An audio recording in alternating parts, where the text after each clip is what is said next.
Está gravando. Bom dia. Quem quiser ligar a câmera pode ligar, não é proibido. Deixa eu compartilhar a aula aqui. Bom dia.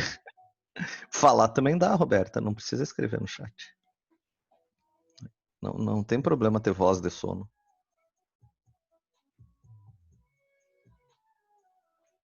Vamos lá. 29, tá bom. Bom, quinta-feira, primeira aula, nós vimos o que é hidrologia e ciclo hidrológico. Ciclo hidrológico, eu vou ter que mudar aqui, senão não consigo me organizar. Ciclo hidrológico é tudo que acontece com a água, certo? Sobe, desce, infiltra, etc. Então, todos os processos ou fases são chamados de ciclo hidrológico e dizem respeito a toda a água no planeta. Ontem a gente viu a localização disso, aonde acontece isso, que é a bacia hidrográfica. Então, é uma bacia que recebe toda a água e escoa para um ponto só.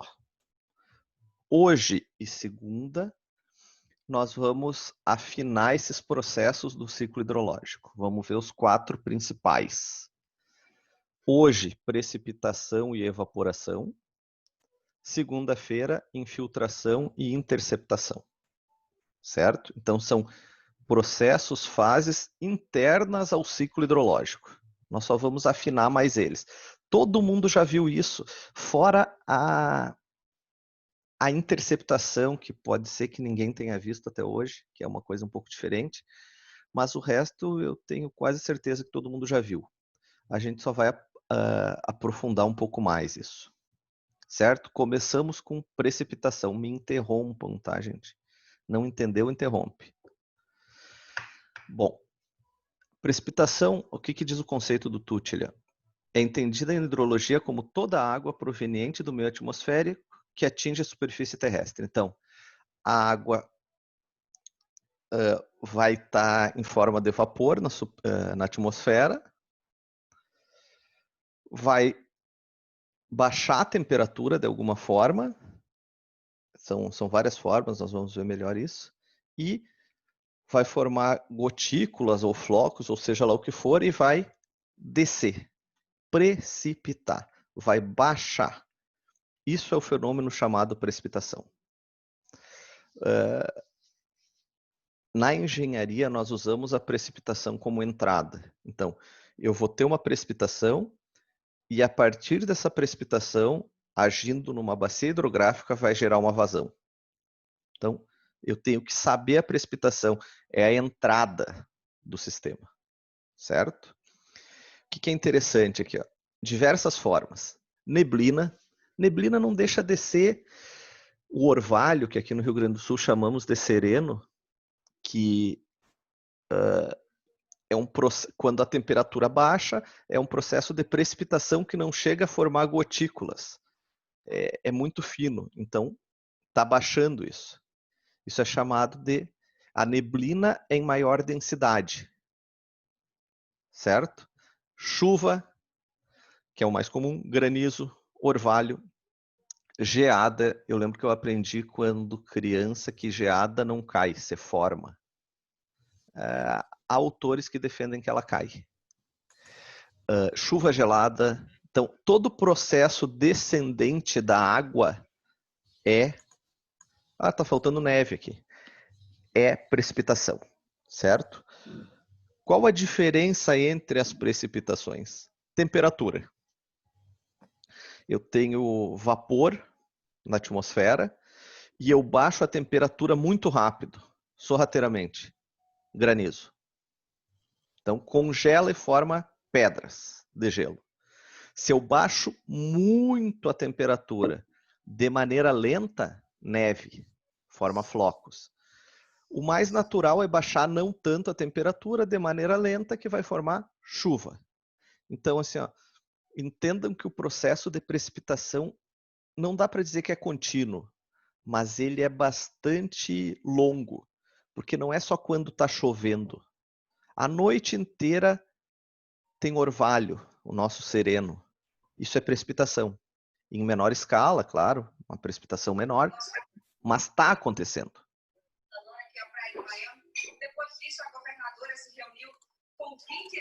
Deixa eu descobrir como é que se desliga isso. Consegui.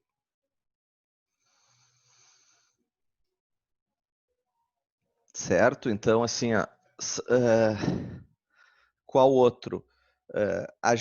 A neblina. A neblina vai ser o orvalho em maior densidade, em maior quantidade. Então, não dá para dizer sempre, mas a grande maioria dos momentos está havendo, conforme a temperatura, uma precipitação. Certo? Eu estou falando amplo de precipitação. Tem um fenômeno bem estranho, quem gosta de pesquisar, pesquise sobre chuva gelada, chama chuva gelada o nome. Que acontece? Forma duas esferas de temperatura, então lá em cima o vapor ele acaba condensando e formando chuva, porque a temperatura não é tão baixa ao ponto de formar neve. Então, chuva. Mas logo acima da superfície tem uma temperatura baixíssima, negativa, -10, -5, mas muito frio.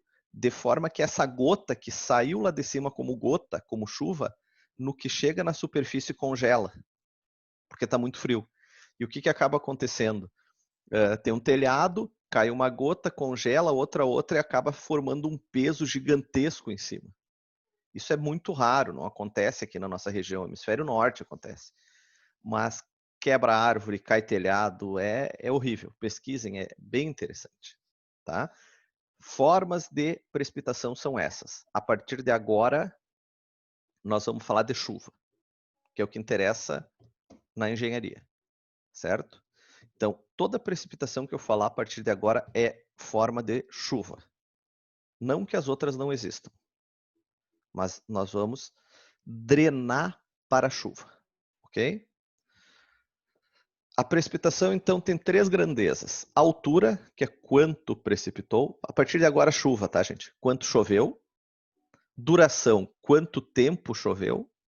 E intensidade, quanto choveu pelo tempo. Para nós, a altura é praticamente insignificante. Por exemplo, 600 milímetros é muito ou é pouca chuva? Cada um de vocês vai pensar uma coisa. Eu não sei. 600 milímetros em um dia é um cataclisma. 600 milímetros em um ano é muito pouca chuva. Então, é difícil saber. Pega uma notícia no jornal. Choveu 600 milímetros em julho. Mas choveu todos os dias ou choveu alguns dias? Eu preciso saber o tempo. Em engenharia, nós precisamos da intensidade da chuva. Quanto choveu em quanto tempo? Não me interessa o volume que choveu. Me interessa em quanto tempo isso aconteceu. Começamos por aí a afinar o conceito. Aqui alguns dados de chuvas extremas. Tempo, quantidade de chuva, rainfall. Olha aqui, ó, 10 mil milímetros em 2 anos. Bastante, né? Mas aqui eu tenho 100 milímetros em 10 minutos. Imaginem o que é isso. Entenderam? Tem que ter essa relação. E se vocês observarem, isso aqui foram dados. Como é que a gente trabalha isso? São dados registrados de eventos extremos e nós conseguimos fazer duas linhas que tem um range que é onde, conforme o tempo, o que já aconteceu de tão grande que a gente mapeou, lembrando da aula de ontem, foi mapeado. Pode ter tido coisa muito maior que até hoje ninguém conseguiu ver. Mas isso é o que temos mapeado. Grande parte desses eventos ocorre na Índia. Chove muito. Certo? Aqui tem algumas coisas tabeladas, olha que interessante. 30 milímetros em 1 minuto. Lembrando, para nós ter noção, estado do Rio Grande do Sul, média, 200 milímetros mês. Isso é média, tá? Temos aqui 305 milímetros em 1 hora. O que mais que é grande aqui? 26 milímetros em 1 ano. É assustador, gente. Certo? Isso são eventos extremos, só para vocês terem uma noção de dimensão, tá? de tamanho do que acontece. Aqui é mais ou menos onde acontece os recordes históricos, então, ó, recordes históricos de chuva aos vermelhos, ó, Estados Unidos, tem um aqui embaixo e na Índia. Máximas médias anuais, máximas médias são os azuis e mínimas médias. Vocês percebem que o que dá para concluir, como se lê mapa? A gente não tem uma região específica que ocorre alguma coisa. O que a gente consegue deduzir aqui é que tem duas linhas que são os trópicos. Os dois extremos não tem nada de evento fora da linha, fora da curva. Então, é a região tropical que tem problema. Percebam que a gente está no paraíso, né, gente? Não tem máximo e não tem mínimo. Tem um ponto na América do Sul que tem um mínimo ali, que é no Atacama. Mas é uma coisa extrema, assim, é um ponto específico. Vejam os outros continentes, a loucura que é. Bom, tipos de chuva. Retomando o ensino médio, tá? Existem 3 tipos de chuva: frontal, convectiva e orográfica. Chuva frontal é a chuva mais normal e natural que existe. Como é que ela ocorre? Há uma massa de ar quente evaporando, então há vapor no ambiente, e a chegada de uma massa de ar frio. Não extremo, tá, gente? É uma chegada de uma massa de ar frio em velocidade baixa, de forma que a equalização de temperatura ocorra naturalmente. Então, chega a massa de ar frio, a temperatura vai baixando, formou gotículas, condensou, choveu. Essa é a chuva mais normal que tem. Por que frontal? Porque há duas massas, uma quente e uma fria, elas se encontram. Tá? Para ocorrer chuva, tem que baixar a temperatura. Como eu baixo a temperatura? Ou com uma massa de ar frio, ou com elevação de altura. Porque quanto maior a altura na atmosfera, menor a temperatura. Tu tá viajando, fazendo uma viagem intercontinental, a temperatura no avião lá diz menos 50 graus Celsius. Então, há essa diferença. Então, isso é uma chuva frontal. Está aqui a chegada das massas. Uma chuva orográfica. Orográfica tem que ter... nós temos que ter relevo. Então, a diminuição da temperatura se dá pelo aumento da altura. O desenho é mais fácil. Aqui é uma massa de ar quente e a movimentação das massas faz com que ela vá em direção a esse relevo. No que a massa sobe, a temperatura aqui é menor. Condensa e chove. Então, chuva orográfica tem que ter relevo. É uma chuva de relevo. Olha que interessante, essa imagem aqui não tem nada a ver com chuva. Isso aqui eu peguei, em algum lugar eu recebi isso como uma imagem bonita, um negócio assim. Mas é o que aconteceu. Não está chovendo, mas está condensando, já está mais condensado que a formação de uma nuvem. Por quê? Formou a nuvem pela diminuição da temperatura. E a chuva convectiva, que é a chuva que a gente precisa estudar para sistemas urbanos. O que é a chuva convectiva? É uma chuva, aqui fala em chuva de verão, mas é uma chuva muito intensa. É muita chuva em pouco tempo. E por que ela acontece? Acontece quando a temperatura é extrema, quente, e há uma evaporação muito grande.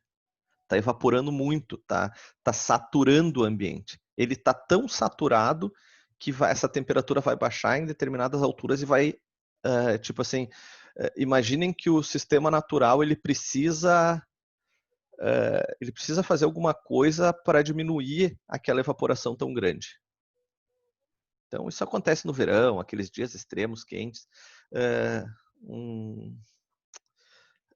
Uma observação. Sabe aqueles dias quentes que a gente começa a doer a cabeça, dói na nuca, assim, o cara se sente cansado? A temperatura tá alta ou tá baixa? Alguém arrisca? A temperatura, desculpa, a pressão. É alta ou baixa? Deve ser Tá, alta. Alta? tá baixa, gente. Que loucura, eu sempre também achei que era alta. Não. Baixa. Quando acontece eventos climáticos extremos, baixa a pressão. Então tu tem que cuidar. Se tu tem um controlador de pressão, a pressão tá baixando, vai dar merda. Vai acontecer alguma coisa. Mas o que acontece nesses dias? Esses dias está muito quente, a pressão atmosférica baixa, e o que acontece com a gente? A nossa cabeça, ela tem sempre, o nosso corpo, nós recebemos uma pressão atmosférica o dia inteiro sobre ele. Então, o tamanho da nossa cabeça, do nosso crânio, é baseado na pressão que ele recebe. Tu baixa a pressão, o que ele faz? Ele incha. Então, o que acontece, a nossa dor de cabeça, é porque a pressão está tão baixa e a gente está. Eu não sei se é o cérebro, o quê, mas tipo assim, não está te segurando. Então, tu começa a ter doer, começa a dar aquela pressão contra, assim, sabe? É baixa pressão. Momentos de baixa pressão antecedem uma tempestade, invariavelmente. Então, baixou a pressão, tu tem. Hoje está 1023. Se tivesse 990, ia dar porcaria. 10 graus. Certo? Está aqui a chuva de verão, chuva convectiva. Então, basicamente, uma chuva frontal, uma orográfica, uma convectiva. Frontal, choque de massas. Orográfica, presença do relevo. E a convectiva, muita evaporação. Essa aqui é aquela chuva que às vezes vocês veem, tá chovendo e saindo fumacinha do chão.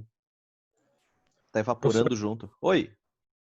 essa chuva de verão, essa evaporação em excesso, ela pode ser influenciada por barragens, açudes no Não, interior, assim? com certeza nós vamos ver isso hoje. Não, não a chuva, tá, Douglas?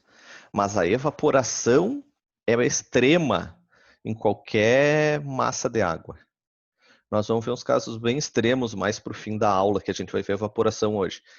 O que eu posso te falar agora, assim, começando? Tu conhece Foz do Iguaçu? Foz do Iguaçu era uma cidade com um clima específico e foi construída uma barragem. Essa barragem houve a formação de um lago muito grande, incidência de radiação, muita evaporação. Foz do Iguaçu mudou completamente o clima da cidade. Clima, tá? Não é temperatura, clima, tudo. Então, virou uma cidade extremamente úmida, porque tem muito vapor, quente, subiu em torno de 3 graus a temperatura média, e chove praticamente todo dia. Porque tem tanta evaporação, condensa e chove, condensa e chove. É um clima péssimo, por influência desse lago. Então, tipo, nessa linha, eu não sei se o senhor já conheceu o alagado ali de 15 de novembro, a barragem de 15 de novembro. Não, não. Eu não sei qual a dimensão, né, em comparativo com Foz do Iguaçu, Sim. mas também é muita água, e eu até tenho curiosidade em como aquilo se formou, e não sei se o senhor sabe alguma coisa. Não, não. Mas é um barramento artificial ou natural? Pelo que eu sei, tem uma barragem 15 de novembro que fez com que alagasse uma grande extensão de terra para cima dela. Não, Eu com estive lá. certeza. Com certeza. E com certeza aumentou a evaporação e mudou completamente o regime de chuvas. Muda bastante. Tem o que a gente fazer quanto a isso? Não. Mas nós devemos entender. A gente tem que entender bem o que tu tá pensando aí. Por que isso está acontecendo? O que eu posso fazer em relação a isso, sabe? De que forma eu vou viver? Esse é o raciocínio. Região que tenha geysers também, teoricamente chove bastante? Não, não. Isso, tô chutando, tô viajando, Guilherme. Tô dizendo não na minha opinião. mas tem muito pouco estudo quanto a isso, cara. Muito pouco mesmo, Uhum. sabe? É uma coisa bem... Na verdade, um geyser, teoricamente, né? É muito pouco estudo, mas não deixa de ser o lençol freático que aumentou a temperatura e ferveu, né? Devido ao calor no centro da Terra. Vocês devem ter visto aquele filme Viagem ao Centro da Terra com a Doris, ou não? Mas quem nunca, né? Pois é, isso aí. Deve elevar a temperatura, né? Mas tem muito pouco estudo em relação a isso. Existe... Cara, agora tu falou, me lembrei, uma época, eu lembro que eu estava estudando de forma rasa, mas existiam alguns estudos quanto à geração de energia por essa, como é que eles chamavam? Energia geotérmica. Na Islândia, eles usam a energia dos geysers e usam a água quente dos geysers também. Eles usam, né, cara? Tem um negócio assim, e daí queriam ampliar essa geração de energia e tal. Era bem interessante, porque tá lá, né? Vamos só transformar em energia elétrica isso. Bom, deixa eu seguir. Sim, bem interessante. Isso aqui é uma chuva orográfica, tá, gente? Mais uma foto dessas que vocês não devem lembrar, mas uma vez existia um troço que chamava e-mail. E esses e-mail, a gente tinha sempre um tio que de manhã cedo mandava um PowerPoint, ou era de bom dia ou era de sacanagem. E a gente recebia essas mensagens. Hoje é no grupo do WhatsApp. Isso aqui era do tempo do e-mail. Então era eventos bonitos. Isso aqui é uma chuva orográfica. Ó. Percebam que ela está concentrada, houve uma evaporação extrema e voltou. Às vezes tem um termo que o pessoal usa em hidrologia que é uma tromba d'água. Tromba d'água é uma chuva extrema, de uma hora para outra. É quase um balde jorrando, assim. Muita água.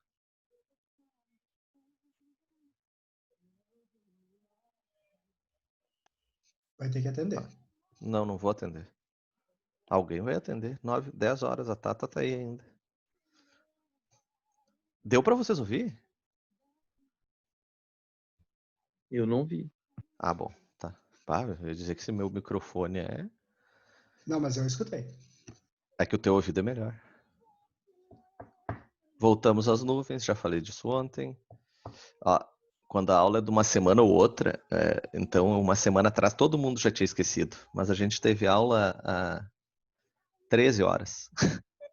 Então todo mundo lembra essas nuvens. Essa nuvem aqui, ó, cumulonimbus, é a nuvem que o avião não atravessa, tá, gente? O avião não atravessa essa nuvem. Se vocês pesquisarem, vocês vão ver umas imagens de aviões que atravessaram, quebra tudo. O avião não cai. Inclusive, além do erro dos pilotos naquele voo da Air France 447, sabe? Uhum. Eles entraram numa CB. Eles erraram, né?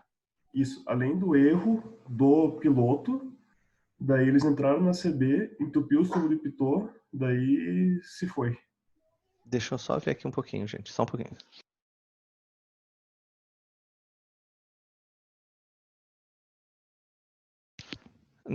Ninguém tocou. Mas, Gustavo, esse negócio da aviação é interessante, né? Que aprende-se com o problema. Sim. Eu estudo Porque muito a parte da aviação. é bacana, né? Sim. Eu tenho um primo que é piloto da TAM. Tá ferrado, coitado. Você tava falando com ele ontem. Amigos dele que saíram da TAM e foram para Emirates, para Qatar, tudo demitido. Todos perderam. Diz que a saída agora é tentar aviação privada. Sim. Eles vão tentar trabalhar na privada, mas tudo bem. Ele me manda umas fotos às vezes assim. Cara, ele diz: não, todo mundo fala que o avião pode cruzar qualquer coisa. Não, a gente desvia. Ele sempre fala isso. Eu vou desviar, senão eu vou terminar com o avião. Daí eles têm O fotos, avião né? pode até atravessar, mas sai detonado. Tu já viu foto de um na Argentina uma vez que terminou com a frente, quebrou todos os vidros? Sim. Sim. Cara, Pegou chuva de granizo, né? eu não sei cadê. Cara, eu perco tudo, não dá tempo. Mas ele me mandou imagens do cruzar, dos pilotos, era da TAM, eram uns conhecidos deles, os caras filmaram. Mas tá louco, cara. Parecia o fim do mundo. Quando pega o wind shear é tenso também, né? Pá! Tesouro de evento. Tá louco? Eu tenho medo disso. Seguimos. Seguimos, senão de avião só eu e tu queremos falar, o resto ninguém quer. E se deixar falar, vai longe. Mas é bacana, cara, esses assuntos. Vamos lá. Já falei das 3 grandezas, então, altura, duração e intensidade. Para nós interessa a intensidade de chuva. Acabei não explicando no início, mas sempre nós vamos trabalhar com os 4 fenômenos: precipitação, evaporação, interceptação e infiltração da seguinte forma: conceito, forma de medir, exercício. É isso que nós vamos ver. Então, nós vimos conceito de chuva, precipitação, vamos para medição, terminamos em exercícios. Depois vamos para a evaporação da mesma forma. Então, o método mais simples de medir são pluviômetros. É o método mais simples e mais furado que tem de medição de chuva. Porque o pluviômetro, ele registra uma chuva acumulada, mas a gente não tem o tempo. Então, assim, eu diria que o pluviômetro é melhor que nada na engenharia. Mas qualquer outra coisa mediria melhor que um pluviômetro. Na agricultura ele pode ser útil. Para nós, assim, ó, é muito vago, tá? O pluviômetro é alguém que mede. Então, por exemplo, agora não lembro, 2, 3 semanas atrás que deu aquela chuva grande aqui no estado,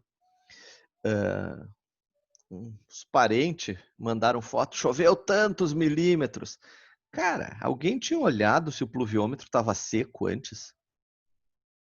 Foi aquilo, entenderam? É uma medida muito ainda não técnica. Arcaica. Isso aqui é um pluviômetro certificado, com medida exata, tá? Mas é um pluviômetro. E temos os pluviógrafos, que são os melhores equipamentos de medida. Um pluviógrafo registra a chuva no tempo. Então ele tem um recipiente, esse recipiente vai enchendo, e conforme ele tem um cálculo, conforme o peso é tanto de água. Claro, pode ter um furo, eu tenho um aqui em cima. O que pode acontecer? Um passarinho fazer um cocô ali, vai aumentar o peso e vai dizer que tem mais água. Mas ele é muito mais exato, certo? Conforme encheu, ele esvazia. Ele abre uma portinhola lá embaixo, seca e começa a encher de novo. Então ele é todo automatizado. Não depende da presença humana para fazer. Isso aqui é um pluviógrafo oficial, né, de medição. Da forma antiga. Se vocês virem aqui, ele tem um rolo de papel milimetrado. Então ele trabalha como um sismógrafo. Conforme o peso, ele vai registrando. Aqui está o bujão, ó, que vai enchendo d'água. Conforme o peso, ele vai registrando. Secou, ele faz assim. Bom, era assim. Registro em papel. Aqui no estado estão na FEPAGRO esses registros. São cadernos em A3, com 3. Cada folha tem 3 faixas e tu vai medindo isso na mão. Isso evoluiu. Segundo momento, quando eu estudei lá no mestrado, isso era registrado XY. Daí tu ia lá, tinha uma porta serial, tu ia com um notebook dessa altura, plugava no pluviógrafo e baixava os dados. E depois trabalhava como quisesse os dados. Hoje tu tem um 3G nele, um chipzinho, e ele fica mandando dados full time. Deixa eu ver se eu consigo abrir a minha aqui. Cara, ela funcionou muito tempo a parte remota, mas depois eu não sei o que aconteceu, não consegui. Ela está funcionando muito bem a parte que eu olho nos painéis, mas a parte remota eu não sei o que houve. Não. Acho que pifou aquele negócio. Não tem nada de dado. Não pagou contra 3G. Não. Na verdade, a minha não é 3G. Eu tenho um equipamento aqui dentro que ele capta dela e está ligado na rede. Entendeu? Então, Eu não sei o que aconteceu. Isso aí deve ter pifado. Tem 4 anos já, vou ter que trocar ele, eu acho. Isso é interessante, gente. Porque daí porque quem já foi para os Estados Unidos, cara, eles te avisam assim, 5 minutos antes, vai chover. Cara, mas como eles acertam isso? A política deles lá é diferente. Nós aqui temos pouquíssimas estações e alguns órgãos privados que fazem isso. Lá, eles incentivam tu comprar a tua estação. Custa $200. E todo mundo não, a grande maioria das pessoas, se tu olhar no mapa, assim, tem uma estaçãozinha em cima da casa. Daí tu vende a história que é para controlar a temperatura, saber como sair de casa. Mas aonde está o pulo do gato? Para te ter acesso a dados maiores, tu tem que disponibilizar os teus. Então é uma troca. Eu dou meus dados e eu posso ter acesso ao sistema. E o que acontece na prática? Eles têm muito dado, muito. E daí assim, ó, cara, tá chovendo aqui do lado, o vento tá de lá para cá. É só um cálculo de distância e vai chegar aqui. Então é uma coisa muito mais. É um sistema descentralizado. Eles têm o sistema centralizado governamental, tem, mas esse outro é muito legal. E é uma coisa, tipo assim, é quase o estudo cardíaco da Apple. Não sei se vocês já viram falar nisso. O maior estudo cardíaco do mundo foi feito de graça. Que cada um comprou seu relógio e eles estão registrando dados e estão conseguindo mapear o que acontece com o coração das pessoas. Na próxima virada, agora em setembro, parece que já mede pressão. Isso é imagina, tu começa a ter um registro gigantesco. E é o que a gente faz, né? A gente vive imerso em dados. Isso é um registro do pluviógrafo, é um pluviograma. Ó, conforme foi entrando água, foi aumentando. O que aconteceu aqui? Secou o recipiente. Na verdade, isso aqui seria um registro contínuo, mas não tem como, né? Então, chuva acumulada. O que nos interessa aqui? Quanto choveu em menos tempo. Então, quanto mais ascendente for a curva, mais assustador é. É o evento que nós precisamos na engenharia. Uma curva ascendente, pouco tempo e muita altura. Esse é o pepino. Esse é o gargalo. Quando tinha que buscar dados escritos no sistema, tu ia com uma reguinha, olhar gráfico por gráfico. Hoje em dia, tu bota no Excel ali e manda procurar. Barbado. Evolução, né, gente? Só que o sistema não faz nada por ti. Tu tem que pensar e ir adiante. Bom, isso aqui é uma informação importantíssima, tá? O registro não. A chuva em si, ela é totalmente errática. Então, choveu mais esse dia, menos esse, mais aquele outro dia 25 de julho de 2020 não está chovendo em Santa Rosa. De 2019 talvez estivesse chovendo. É muito errático, não há uma regra. Mas há uma tendência a voltar à média. E quanto maior, mais longo for o período de análise, mais certeza tu tem que volta à média. Então, a média de 100 anos é uma. Tende a voltar à média. Mas se eu pegar uma média de 1000 anos, é certo que a chuva fica naquela média, naquele ponto. Então, há uma tendência a voltar à média. O nosso erro é pensar que a média é 2, 5, 10 anos. A média é longa, é muito longa. Então, dia 25 de julho, nos últimos 10 anos, com certeza nenhum dia foi igual. Mas se eu pegar os últimos 1025 de julho, tende a voltar a uma média. Então, a chuva tende a voltar à média. Tende. Quanto maior o tempo. Isso é batata. O que dá para concluir disso? Temos uma seca um momento. Qual é a certeza que tu tem? Tu vai ter uma inundação. Eu não sei precisar quando, mas eu vou ter. toda seca precede uma inundação, ou vice-versa. Tem uma inundação, tá um estado embaixo d'água. Cara, vai ter seca. Não quer dizer que seja consequente. Eu posso ter 2 inundações e uma seca. Mas entenderam? Volta à média. Eu não vou ter só inundação ou só seca. Vai voltar à média. Volta à média, sempre. Aqui as precipitações médias, né? Uma forma de calcular a precipitação média é o seguinte. Eu tenho alguns pontos de coleta de dados e aqui registrou uma coisa, aqui outra. Então, eu tenho que ter uma média da bacia. Tá? A média mais simples de chuva na bacia. Média aritmética. Soma todos os pontos e divide pelo número de pontos. Média mais boba que tem. Que é essa aqui. E o outro é pelo método dos polígonos de Thyssen. Deixa eu só ver se eu exercício. Não. Eu vou explicar os polígonos e depois nós calculamos. Tá? Que acontece? Qual é o média aritmética? Soma todos os resultados e divide pelo número de dados.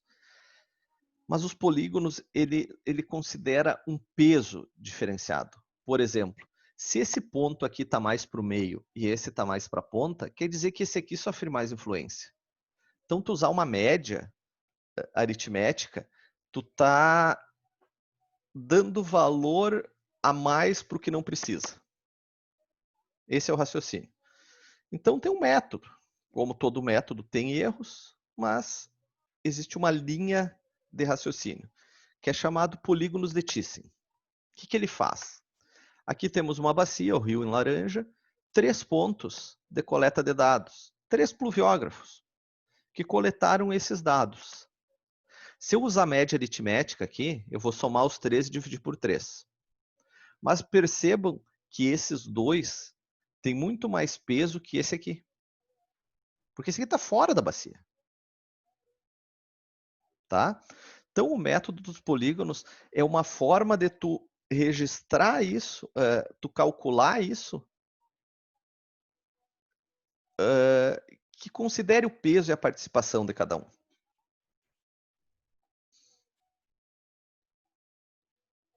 Só um pouquinho. Diz que coca é bom para Covid, sabiam? Maconha também. É bom, né? Porque daí tu morre e aí o Covid morre junto. Aí, cara, eu tomava coca pra caramba, faz 2 anos que eu parei. Tomava no café. Raça. Vamos lá. Então, o método dos polígonos de Thyssen tenta atribuir pesos para os pontos de coleta que são mais significativos. Esse é o raciocínio. Então, o que ele faz? Tu liga todos os pontos. Traça linhas. Pá, pá, pá. Aqui, ó. Traça linhas. Em cada linha de ligação entre 2 pontos, tu traça uma perpendicular no meio. Tá? Assim. Vai formar isso aqui. Então, as linhas pretas eu estou ligando os pontos. Liguei todos. As vermelhas são perpendiculares a cada linha preta. Cara, é um método. Tá? Alguém inventou isso. Ponto. Thyssen inventou isso. Deve ser o cara dos elevadores, o ThyssenKrupp. A partir dessas linhas vermelhas, que são as perpendiculares, eu vou formar polígonos, que são formas geométricas. Por exemplo, aqui tem um, ó, que é a participação desse registro de 50. O de 120 está aqui, ó. Tá? O de 82 está aqui. O de 70 está aqui, ó.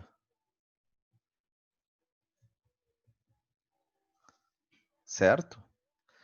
Bom, qual é o meu objetivo? Eu quero saber quanto % representa cada área dessas no total da bacia, que vai ser a participação de cada ponto.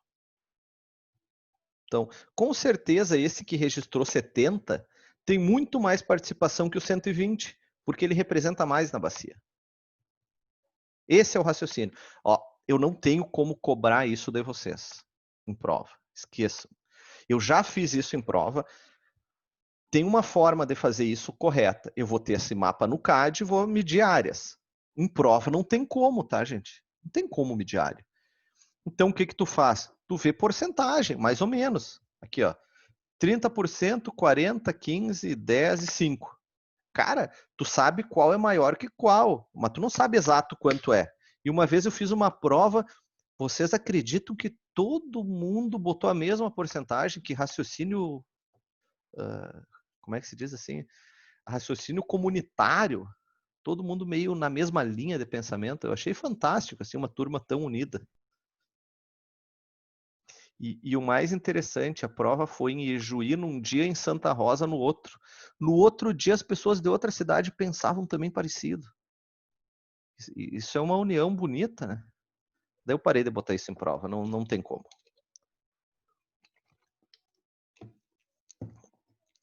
Bom. Ai. Fiz bobagem. Vou ter que abrir aqui.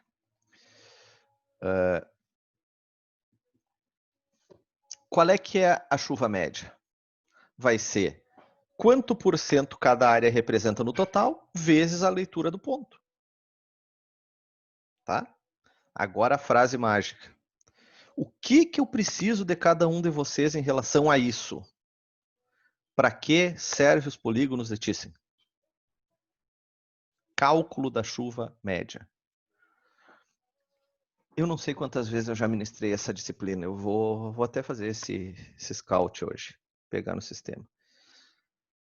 Mas por muito tempo eu ensinei o que era, como fazia, e as pessoas não sabiam o que estavam fazendo. Então me interessa muito mais que vocês saibam para que serve.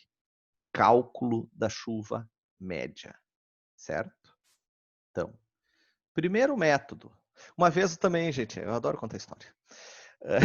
Botei uma bacia, joguei os pontos e escrevi assim: calcule a chuva média pelo método que achar mais fácil. Toda turma, não, minto, 2 não. Quase toda a turma calculou por polígono de Thyssen. E 2 inteligentes calcularam por média. Era para te escolher. Só que eu não podia dar errado, porque eu escrevi o conceito, eu escrevi errado como é que é o enunciado. Eu disse o que você julgar mais fácil. E eu tinha que dizer o que é mais fácil. Mas entenderam? O pessoal acabou automatizando e calculando por aquilo ali, que tinha que ser aquilo ali, e não pensou que tinha outra forma mais fácil. Era isso que eu queria. Porque isso é um método. Ele é muito melhor que a média aritmética. Muito melhor. Mas, se tu não tem como, calcule pela média. Terceiro método, isoietas. Isoietas não deixam de ser curvas de nível de chuva. Tá? Esses dados, esse mapa aqui está disponível. Sites governamentais, não lembro qual site. Cara, eu não lembro nada, né? Que vergonha. De 77 a 2006. Então, são 29 anos de dados. E, a partir desses dados, tu consegue fazer curvas de registro de chuva. Então, temos aqui a região amazônica, com azul, chovendo muito, 4.000 milímetros ano.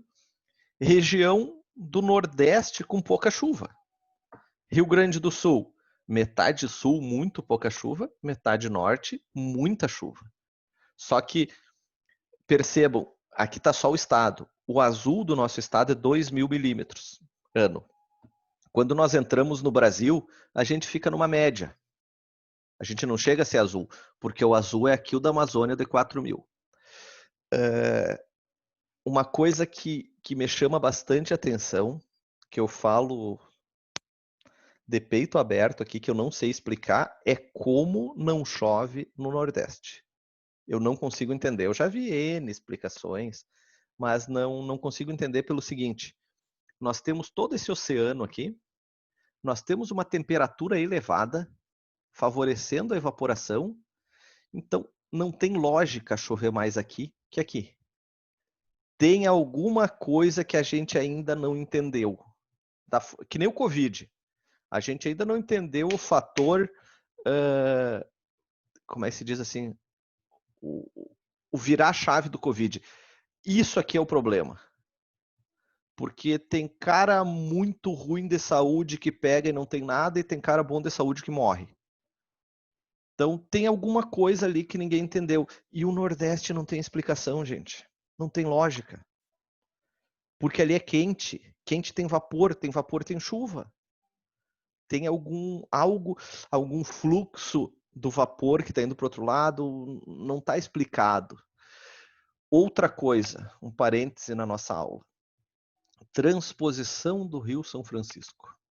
Tá? É levar água para o Nordeste. Raciocinem comigo, eu não estou julgando política nenhuma, estou julgando hidrologia, que é o que eu aprendi também. Eu aprendi e concordei com a opinião deles. Que lógica tem eu tirar água daqui e levar para cá, se eu tenho esse caminhão de água aqui que eu podia trazer para cá? Ah, é muito caro dessalinizar. Porra, investe em tecnologia e vai se tornar barato. Tudo é caro enquanto só um faz. Quando 100 mil fazem, é barato. Certo? Diamante é caro até hoje porque tem pouco. Se tivesse muito diamante e a pedrinha de rio redonda fosse pouco, ela seria cara. Então, é desenvolver tecnologia, mas não tem lógica nenhuma eu pegar uma água doce que está satisfazendo uma área aqui e jogar para cá. Sendo que eu tenho tudo isso aqui. Não sei se vocês acompanharam, gente. Vocês estavam no início do curso, quando deu a crise hídrica em São Paulo, no sistema Cantareira. Alguém lembra disso? Eu lembro. Sim. O que acontece? O sistema Cantareira, quando nós fizermos saneamento, eu explico para vocês. Ele é composto por 5 lagos imensos. 4 lagos, um cai no outro, assim tu não enxerga um do outro. São mega distantes, assim. São quilômetros de distância. Mas desse lago joga nesse, joga nesse, joga nesse. Chega no quarto, há um sistema de bombeamento que leva 120 metros a água. 4 sistemas de bombeamento de 20 mil HP. É uma bomba atômica aquilo. Ele bombeia 33 mil litros por segundo, joga num 5º reservatório, que daí começa a abastecer as estações de tratamento. Bom, ao que tudo indica, um reservatório secou, que era o primeiro. Tá? Ele secou. Se secou politicamente por falta de chuva, cara, isso ficou muito vago. Ficou muito vago, ninguém consegue explicar. O que aconteceu? Veio a ideia de trazer água do São Gonçalo. São Gonçalo é o que abastece o Rio de Janeiro, são 400 quilômetros. Então eu pegaria a água do Rio São Gonçalo e traria para São Paulo. E o Rio de Janeiro ia ter que achar outra fonte. O raciocínio está virado, para mim, minha opinião, eu não sou o dono da verdade. Mas Santos está a 80 quilômetros e Santos é praia. Bombeie água de Santos, tire o sal e abasteça São Paulo. Claro, se a crise hídrica se mantivesse, hoje estão todos cheios, tudo funcionando, o sistema Cantareira é o sistema mais robusto do mundo, se ninguém nunca ouviu falar. A Sabesp é a maior companhia de saneamento do mundo. Hoje ela é pública, com capital aberto, está na bolsa. É interessante, muito interessante o sistema deles. Mas a gente tem que... o pessoal que está participando mais vai entender o que eu estou falando. Muito se fala em pensar fora da caixa. É o termo usual hoje. E um psiquiatra amigo meu me disse uma coisa: quem pensa fora da caixa está pensando igual, porque tu está te baseando na caixa. O que tu precisa é esquecer a caixa. Daí tu consegue ter ideia disruptiva. Então, tem coisa que não tem muita lógica, sabe? Tu vê todo esse oceano em volta, esse mar de água, e tu tá tirando um pouquinho lá de um canto, que é aqueles 8% que vira escoamento para abastecer uma área, sabe? Tem muita lógica. Vamos para a parte do ser humano aqui. O Nordeste só não tem água porque as pessoas não querem que tenha. Israel tem muito menos água que o Nordeste. e funciona. Então, tem muita coisa estranha aí, certo? Mas o ser humano é assim desde Será que a água do Nordeste não vai para a Amazônia? Evapora tanto e o vento leva para a Pois Amazônia? é, tem umas teorias, Guilherme, tem umas teorias. Só que assim, ó, é tudo teoria, sabe? E nesse mundo que a gente vive hoje, que todo mundo tem certeza de tudo, cara, para chegar um maluco batendo o martelo que está acontecendo é muito fácil, sabe? Mas é uma teoria, eu já vi isso. Essa evaporação passar por cima e vai para a Amazônia. Mas nós poderíamos resolver o déficit hídrico nordestino com água dessalinizada e tranquilo, tranquilo. Tanto que Sim, sim. eu tenho muitos amigos, e não é só meus amigos, há muito desenvolvimento agrícola no Nordeste, porque a terra é barata, e daí os caras vão lá, compram terra barata e investem muito em sistemas de irrigação.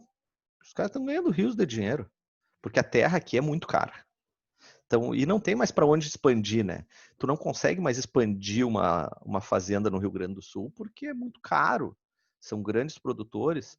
E então esses caras estão pegando dinheiro e indo para lá. O Mato Grosso já está caro de novo, né?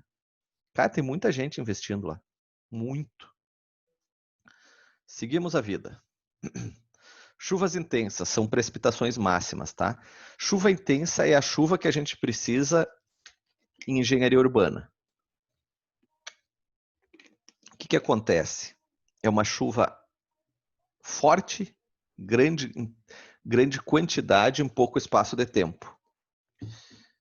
Essa chuva eu preciso para evitar, para saber quanto isso representa e evitar inundação.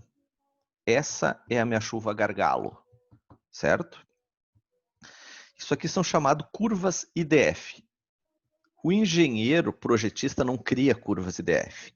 Ele recebe as curvas IDF e interpreta elas. E a curva IDF é específica de um lugar específico. Ela não vale para tudo. Então, isso aqui é uma curva IDF eu acho que é da Redenção, em Porto Alegre. Eu sei que é de Porto Alegre, se não me engano é da Redenção. O que acontece? Eu tenho a duração da chuva, intensidade e o tempo de retorno. Conceito novo. Tempo de retorno. Tempo de retorno. Em quanto tempo, isso aqui eu vou falar várias vezes aqui para vocês gravarem. Em quanto tempo aquele evento chuvoso vai se repetir ou ser superado? Quando eu calculo uma estrutura, eu preciso dimensionar a chuva para ela se repetir em tanto tempo. Quanto maior o tempo, mais segurança eu tenho que o meu sistema não vai ser superado, não vai entrar em colapso. Por exemplo, Itaipu fala-se em 5.000 anos a chuva de cálculo. Tempo de retorno de 5.000 anos. Um sistema... Porto Alegre, foi feito o conduto forçado Álvaro Chaves. Era uma descida, então a tubulação enche tanto ali que ela vira um conduto forçado, hidráulica, o tubo está cheio d'água, o pluvial, e vai para o Guaíba. Ele foi calculado, não sei para quantos anos, eu não sei precisar isso, mas durante a obra choveu e levou. Se perdeu 60 milhões com uma chuva durante a obra. Bom, dimensionaram errado, o cara tem que ser preso. Foram fazer a perícia, estudar? Não. O projetista tinha calculado, sei lá, um período de retorno de 100 anos, que é razoável, e choveu mais. Então, não foi erro de cálculo, foi um evento extremo, certo? Então, isso é chamado tempo de retorno. Em quanto tempo esse evento vai se repetir ou ser superado? Teoricamente, estatística, a minha obra dura aquele tempo. Mais ou menos isso. Então, eu tenho uma duração 40 minutos. Tempo de retorno de 100 anos. Tenho que considerar uma chuva de 95 milímetros. 20 minutos. Tempo de retorno de 3 anos. 75 milímetros. Certo? Esse gráfico só serve para Porto Alegre. Não serve para cá. Não tem o gráfico daqui, não existe. Vamos trabalhar com outra coisa. Onde tem o gráfico, ótimo. Minha visão de mundo. Deveria existir um órgão. Entendo que esse órgão deveria ser público, mas a gente não consegue mais ter órgão público, vira uma anarquia. Para mim, deveria ter um órgão público técnico que gerasse esses gráficos e disponibilizasse para quem precisava. Bom, isso não aconteceu. Então, que tenha um órgão privado e venda os dados, mas alguém tem que ter. Não há como o cara ir lá para calcular uma tubulação pluvial e ter que gerar tudo isso. Tu não tem tempo. Não tem como. O projeto não se paga. Tu quebra. Entenderam? Isso a gente tem que interpretar ele. Mas terminou. Os exercícios estão no fim. Desculpa. Certo? Vamos fazer assim, ó. Pá, faz de conta que tem um intervalo aqui. Partimos para evaporação. Final da aula, fizemos os exercícios de tudo. O que menos me interessa são os exercícios, gente. O que me interessa é que vocês entendam a teoria da coisa. Tá? Exercício tu aprende. Vocês aprendem muito mais fácil que eu hoje em dia. 5 vídeos no YouTube, tu faz qualquer exercício. A teoria é um pouquinho mais complicado, então é bom estar presente assim. Vamos lá. Segundo fenômeno, ou fase, evaporação e evapotranspiração. Trabalham juntas, tá? Evaporação, eu preciso de uma massa líquida. Então, incide radiação, esquentou, evaporou. Evapotranspiração é a transpiração. Vocês evapotranspiram. Todo ser vivo evapotranspira. Então, nós ingerimos líquido, parte do líquido vira urina e fezes, parte do líquido transpira, porque a temperatura interna é maior que a temperatura externa. Então, a gente perde pelos poros água, certo? Isso é um processo contínuo. O exemplo que eu sempre dou em aula é o seguinte: hoje, se nós tivéssemos essa disciplina em aula, os vidros estariam embaçados, porque está muito frio fora e nós estamos evaporando. Então, nós evaporamos full time. Qual a diferença, quem já foi para o Nordeste, uma área mais seca? Lá tu sente menos calor, apesar da temperatura estar mais alta. Por quê? Porque lá tem pouca umidade. E se tem pouca umidade, o teu corpo consegue jogar umidade para o ar e tu não faz tanta força para evapotranspirar. Aqui nós temos umidade alta. Hoje está 73%, gente. O que acontece? Não tem lugar na atmosfera para ter mais vapor. Então, o meu corpo faz força para tirar essa água do corpo, bate na umidade e forma uma gotícula, já condensa, que é o nosso suor. Então, é muito mais desgastante para o corpo fazer isso. Por isso que temperaturas não tão altas aqui, a gente entende que sejam mais altas que no Nordeste. 35, 40 graus lá tu vive tranquilo. Aqui é um terror por causa da umidade. Então, nós estamos sempre evapotranspirando. As plantas sugam a água do solo, consomem o que precisam e evapotranspiram pelas folhas. Então, elas ficam jogando ar na atmosfera, jogando vapor na atmosfera. Essa é a teoria. A partir daqui, nós desconsideramos seres vivos e consideramos só evapotranspiração vegetal, devido ao volume. A evapotranspiração dos seres vivos é ínfima perto da evapotranspiração vegetal, certo? É muito maior a vegetal. Então, tiramos os seres vivos. Vamos considerar só a vegetal para fins de cálculo. O que influencia a evaporação? Depois aqui no material vai estar explicadinho cada um, mas eu vou explicar diretamente aqui, sem ficar lendo. Depois vocês vão ver que está todos explicados slide a slide. Mas radiação solar. Quanto maior a radiação, maior o aquecimento da água ou da planta, maior a evaporação. tá? Tô falando só de evaporação, falei bobagem da planta aqui. Então, quanto mais radiação, maior a evaporação. Temperatura do ar, lógico. Tá mais quente, maior evaporação. Vento. Vento é uma coisa que é contraintuitiva. Quanto maior o vento, maior a evaporação. Por quê? Porque eu tenho um volume máximo de evaporação, de vapor no ar. Então, se eu tenho vento, eu estou tirando o vapor e dando espaço para evaporar mais. Ele é contraintuitivo, porque a gente pensa, tem vento, baixa temperatura, menos vapor. Não. Quanto maior o vento, maior a evaporação. Pressão de vapor é ínfimo a participação, mas onde eu tiver maior pressão, eu vou ter menor evaporação, certo? E número de horas de incidência solar, que é um dado que bate diretamente com a radiação, quanto mais incidência solar, maior a evaporação. Em amarelo aqui, a quantidade de energia que uma molécula de água precisa para evaporar. Esse aqui é para vocês tirar foto e botar no Instagram, tá? Eu faço engenharia. Isso aí é quanto de energia precisa para uma molécula evaporar. Bota o nome do cachorro, isso aí. Faz que nem o Elon Musk, que botou aquele nome louco no filho dele. Fatores que influenciam a evapotranspiração.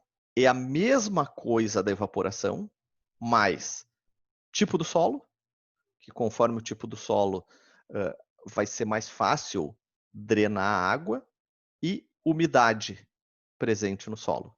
Quanto mais água eu tiver no solo, mais eu vou conseguir evapotranspirar. E depende muito da espécie para espécie.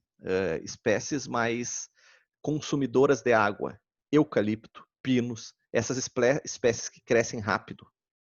Existem inúmeros estudos quanto a eucalipto, que eucalipto é uma espécie extremamente danosa. Quem conhece campo aí sabe que aonde tu tem eucalipto, tu não tem nada de outra vegetação em volta. Ele mata tudo, porque ele consome toda a água.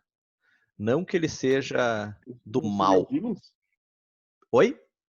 Não seria o Pinus? Os dois. Eles trabalham junto. Ah, os dois. Os Sim. dois, Gustavo. São espécies australianas onde tem muita água. Então eles consomem tanta água que eles não deixam criar nada em volta de gramíneas. Tu pode usar isso pro teu bem ou pro teu mal. Ah, tu quer secar uma área, joga eucalipto lá, dá 5, 6 anos, tá seco. Tá seco, seco. Consome tudo. Por outro lado, há disponível um tipo de madeira que cresça tão rápido quanto essas? Nós precisamos de madeira. O mundo vive à base de madeira, gente. Tudo é madeira. Não tem como nós viver sem madeira. Então, é uma espécie que cresce muito rápido. Ela é muito útil para nós. Então, na real, não tem certo e errado. Na real, tem local certo e local errado, né? Vamos plantar isso onde tem água. Está resolvido. Lembrando sempre da primeira aula, não muda a quantidade de água do mundo. Então, assim, o eucalipto está consumindo o nosso recurso natural. Tá, está virando vapor e está voltando para outro lugar. O problema são regiões tipo, pega a metade sul do Rio Grande do Sul, que já é seca, e eu começo a secar mais, eu vou deixar uma área quase desértica. Pode acontecer isso. Beleza, a água vai ir para outro ponto. É natural. Não vai sair. Tá? Conceitos, então. Evapotranspiração potencial. O máximo possível de evapotranspiração. O ar está seco e eu tenho muita água no solo. Então eu posso jogar o que for para o ar. Eu tenho muito para jogar. Evapotranspiração real ou efetiva, o que está acontecendo na CNPq lá. CNPT. Condições naturais de temperatura. CNTP. Condições naturais, o sistema como está, o que está acontecendo. Isso é a real. Aqui, gente, o que eu falei, eu vou passar reto porque eu já expliquei os fatores antes. Uma informação só que é interessante aqui. Quanto é o máximo de umidade que eu posso ter no ar? Alguém chuta aí. Ninguém vai acertar, mas chutem, só para nós errar. 80%? Não. Vamos lá. Eu queria que alguém chutasse só para participar. 30. Não, vamos lá. Assim, ó. Existem dois conceitos. Umidade e umidade relativa. O máximo de água que pode ter no ar é 4%. Água no ar, vejam o que eu estou falando. Água no ar. O máximo que o sistema absorve, que consegue ter é 4%. A umidade relativa do ar é relativa aos 4%. Se a umidade relativa do ar está em 50%, quer dizer que tem 2% de água no ar. Se a umidade relativa do ar está 100%, tem 4% de água no ar. Entenderam? Então, são conceitos diferentes. Umidade... porque se tiver 100% de água, a gente vai estar debaixo da água, né? Não vou estar nem respirando. Perfeito, Gustavo. O dia que eu me dei conta disso, virou a chave. Se tiver 100%, eu estou dentro d'água. Não, entenderam? Então, é relativo ao máximo que é 4%. Então, percebam que é tão pouquinho que varia, de 2 a 4% é metade. Bah, aquela coisa, Brasília tá um caos, tá 10% de umidade relativa do ar, tá saindo sangue do nariz, o ar tá muito seco.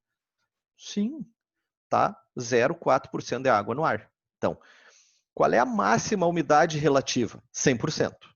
Qual é a máxima umidade que o ar absorve, que o ar permite? 4%. 4. É o máximo de água que consegue ter no ar. Cuidado quando vocês forem falar isso. A gente adora falar isso em churrasco. Agora não tem mais, mas tem churrasco online. Cuidem em dizer umidade relativa ou umidade. Agora está 72% a umidade relativa. 72%. A umidade do ar é 7 vezes 4, 28. Deve ter 2,80 e pouco por cento de água no ar. Isso é bastante. Certo? Só uma informação geral, assim. Assuntos para falar em churrascos. Para virar o chato do churrasco. Tá, vamos seguir isso aqui, eu já falei. É esse vídeo aqui, ó, Guilherme. Que esse doidinho aqui do INPE fala dos rios voadores. Ele estuda os rios voadores. Eu não vou passar porque é longo pra caramba. Manda o link para nós depois. Manda. Mas me cobra, eu esqueço tudo. Me cobra. Manda pode ser um e-mail, aquela coisa antiga, sabe? Que veio depois da carta. Ou pode ser uma mensagem no WhatsApp. Mas quem usa e-mail hoje em dia, professor?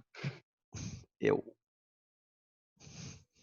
Cara, a parte oficial tem que ser por e-mail. A gente tem que. A gente não Tá pode mudando, tá mudando. Mas não dá, cara. O ofício tu tem que mandar por e-mail. E tá mudando porque nós estamos começando a ter sistemas com assinatura digital, daí tu não precisa mandar nada, o próprio sistema melhora. Vocês perceberam como, não sei, cada um pensa de uma forma, é a minha opinião. Eu tô achando muito bom esse sistema mais online, não só de aula, mas tipo os estágios, TCC, tu preenche toda a documentação, tá no sistema lá, não tem que ficar assinando, imprimindo. Tá muito melhor isso. Claro, bem mais prático. Mas o pessoal não tem gostado, cara. Meus colegas mais velhos estão enlouquecidos. Estão com medo de perder a boca, eu acho. O pessoal com medo de mudança. Sempre tem. Cara, nós paramos... Vocês lembram, né? No início da pandemia foi numa segunda-feira que disseram não tem aula. Lembram disso? Sim, eu tive aula de concreto ainda da tarde. Daí, No mesmo dia que parou. daí começou a ter aula na quinta, né? Foi na quinta. Na segunda parou, daí segunda, terça e quarta eles se reorganizaram e começou na quinta. Cara, eu tinha aula terça, eu peguei, criei um troço aqui, dei aula, nem tô. Cara, vamos se adaptar e vamos tocar a vida. E tá bom. Não é tão bom quanto da outra forma? Não é, mas a gente tem o que fazer? Não. Então vamos pra frente. Vamos lá que tá passando o tempo, senão não venço. Senão parte o ônibus de vocês. O pessoal daqui a pouco começa a sair para almoçar. Formas de medição, tá? Evaporação é extremamente difícil de medir. É muito difícil. Então, eu tenho evaporação potencial, a máxima evaporação possível, evaporação real. Evapotranspiração potencial e evapotranspiração real. Tá? Tenho 4 coisas a medir. De forma indireta, o que eu meço é o dado que eu estou buscando. Forma indireta, eu meço outras coisas e que me retornam, eu faço um cálculo e indiretamente eu acho o valor que eu quero. Certo? Então aqui é um registro das formas de medição. Evaporímetro. Então o tanque classe A é isso aqui, gente. Mede a evaporação potencial. Qual é o esquema? Ele tem essas unidades loucas, é porque ele é em polegada. E é um tanque que conforme eu meço aqueles 5 centímetros, conforme diminui a quantidade de água, eu sei quanto de água eu perdi. Certo? O detalhe dele é o seguinte, eu tenho que ter em todo lugar o mesmo tanque, que passa a ser um parâmetro. Então ele foi definido como tanque classe A. Ele mede a evaporação potencial máxima. Está aqui tanque classe A.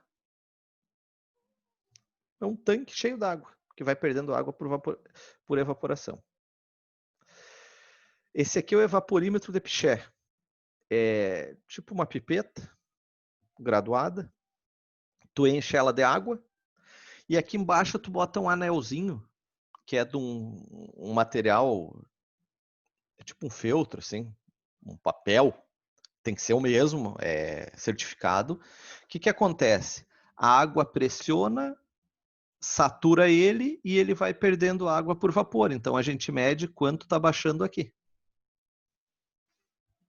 Formas de medir evaporação potencial. Ok?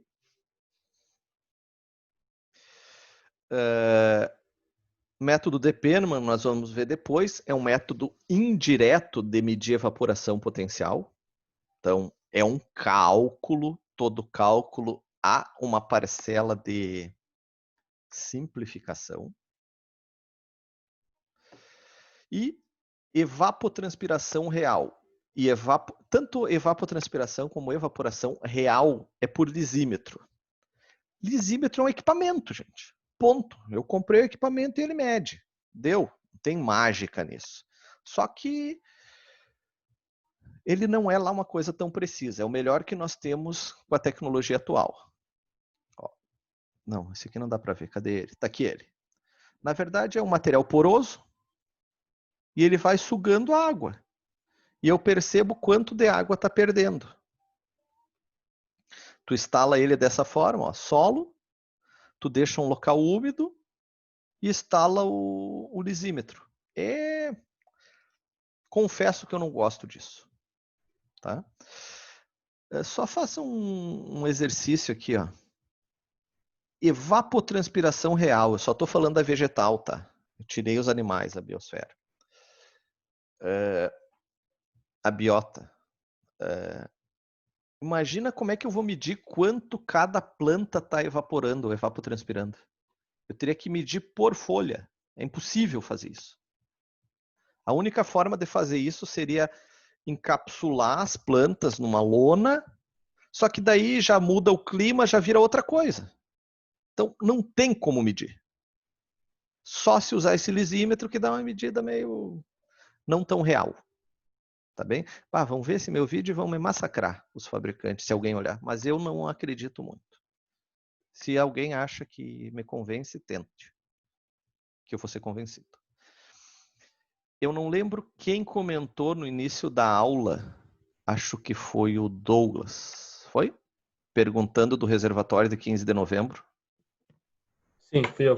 Foi tu, né? Então vamos lá. Olha que interessante. Evaporação em rios e reservatórios. Um cálculo que a gente tem que fazer é o seguinte. Eu tenho uma vazão X no corpo hídrico. Tá? Eu vou fazer um barramento para manter um nível específico e vou retirar uma vazão Y para uso, para algum uso. O cuidado que tem que tomar é que a vazão passa a ser outra depois que eu barrei, porque eu aumento a evaporação. E esses valores são grandes. É muita coisa que eu perco por evaporação. Esse cuidado tem que se tomar, que é exatamente o que tu perguntou. A vazão a vazão pós-barramento muda. Uma porque eu estou retirando um pouco, duas porque eu estou evaporando. Então aqui, ó, fala sobre o reservatório de Sobradinho. Antes disso, eu me atravessei e não falei isso aqui. O reservatório, a evaporação potencial nós medimos pelo tanque classe A. É um tanque de 1 metro por 20 centímetros. Qual é o problema? Ele é tão pequeno que ele acaba esquentando a água inteira e superdimensiona essa evaporação. Então nós temos um fator aqui entre 60% e 80%, que é o real. Então eu tenho que pegar a medida do tanque e daí tu como engenheiro vai decidir entre 60% e 80% qual é que tu vai considerar do tanque, entendeu? Eu dou uma baixada porque num reservatório com 10 metros de profundidade não está toda a água quente. Então o tanque classe A super dimensiona. Eu vou aumentar aqui para vocês verem melhor. E a informação interessante é sobre o reservatório de Sobradinho, tá? Na Bahia. Aqui nós temos o mapa da América, uma foto do Google, e vejam que dá para ver ele nessa escala. Tá aqui ele. Imagina o tamanho desse negócio. O círculo tá errado, tá? Troca de sistema operacional. Eu passo de Windows para Mac, de Mac para Windows e dá essa confusão. Tá ali ele, ó. Aumentei a escala. Tá aqui o reservatório, o barramento aqui. Pinta de vermelho.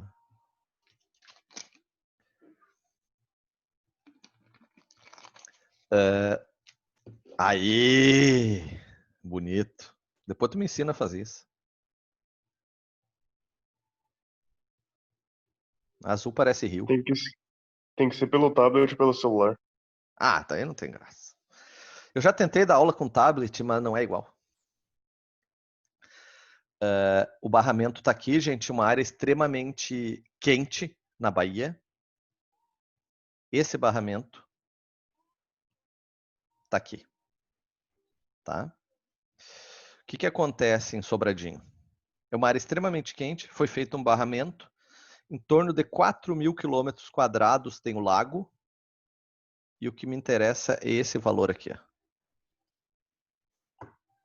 A evaporação direta desse lago são 200 mil litros por segundo. É muita coisa, gente. É muita coisa. Não é brincadeira. Vamos ter uma noção aí. Quanto... A maioria deve ser de Ijuí. Quanto Ijuí consome de água por segundo? Consumo de todas as pessoas, abastecimento. Alguém tem essa ideia? Sei lá, dá uns 5.000 litros por segundo. Total. Estourando 300. Mas credo, tudo. Estourando 300 litros por segundo. Perceberam o que é a evaporação disso aí? Vamos arredondar. 200 litros por segundo, Ijuí.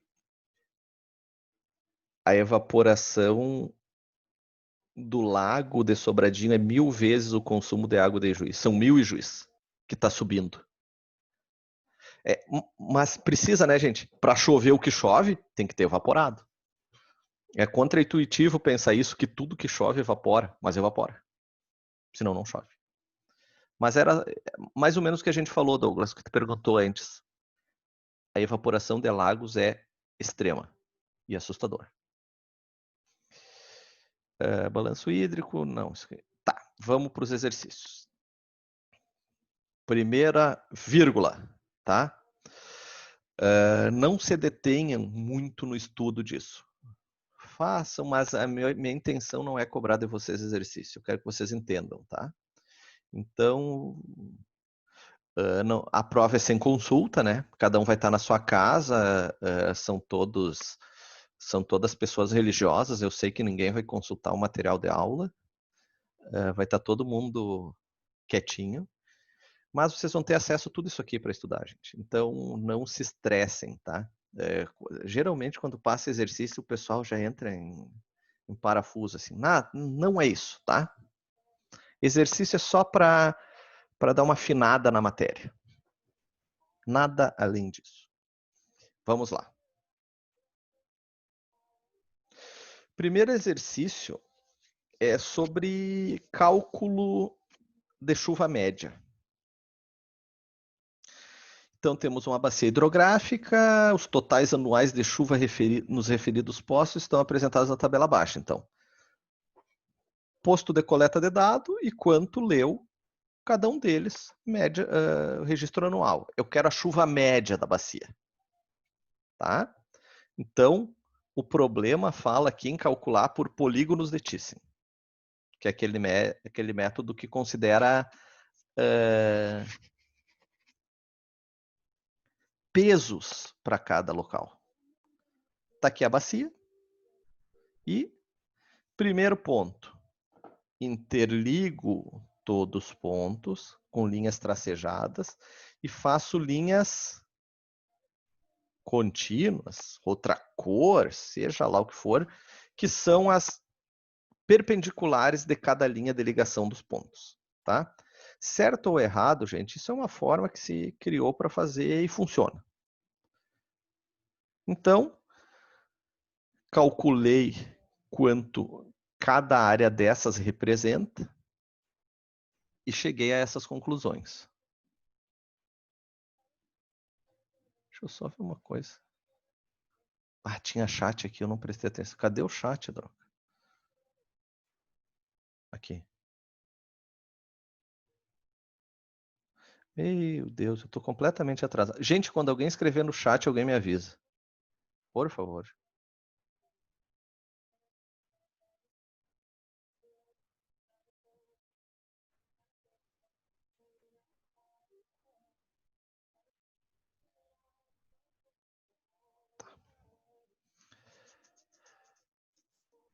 Seguimos? Então, calculei quanto cada área representa na área total da bacia. Próximo passo é multiplicar cada porcentagem dessas, ou percentagem, pelo valor calculado de cada ponto. Então, 1, esse aqui, 10%. A leitura do 1, 703. Então, 703 vezes 10 dá 70. E assim por diante, eu faço para todos. Percebam aqui o ponto 9. 9 está aqui, ó. O polígono dele ficou fora da bacia. Então, ele representa 0%. Ele não tem participação nenhuma. Certo? Então, faço essa multiplicação e a chuva média da bacia, pelo método dos polígonos de Thiessen, deu 801,98 milímetros. Isso, chuva média. Eu poderia fazer por média aritmética. Somo todos e divido por 10, porque são 10 pontos. Vai dar outro valor. Poderia. Certo? O problema mandou fazer por método de polígono de Thiessen. Eu não estou conseguindo ler aqui. Vamos lá. Calcular a intensidade da chuva para as seguintes condições. Intensidade da chuva.